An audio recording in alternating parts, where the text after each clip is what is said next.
And we all know this Saturday, he's ordering our American heroes, the United States military, and forcing them to put on a vulgar display to celebrate his birthday, just as other failed dictators have done in the past. Congress is nowhere to be found. Speaker Johnson has completely abdicated that responsibility.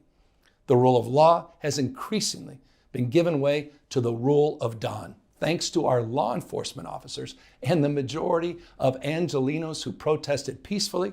The situation was winding down and was concentrated in just a few square blocks downtown. But that's not what Donald Trump wanted. He again chose escalation. He chose more force. He chose theatrics over public safety. Donald Trump, without consulting California law enforcement leaders, commandeered 2,000 of our state's National Guard members to deploy on our streets, illegally and for no reason.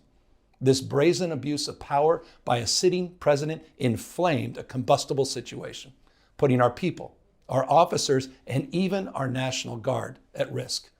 That's when the downward spiral began. He doubled down on his dangerous National Guard deployment by fanning the flames even harder. And the president, he did it on purpose. Authoritarian regimes begin by targeting people who are least able to defend themselves, but they do not stop there. Trump and his loyalists, they thrive on division because it allows them to take more power and exert even more control. And by the way, Trump, he's not opposed to lawlessness and violence as long as it serves him. What more evidence do we need than January 6th? This is a president who in just over 140 days has fired government watchdogs that could hold him accountable for corruption and fraud. He's declared a war on culture, on history, on science, on knowledge itself. Databases, quite literally, are vanishing. He's delegitimizing news organizations, and he's assaulting the First Amendment. And the threat of defunding them, at threat, he's dictating what universities themselves can teach.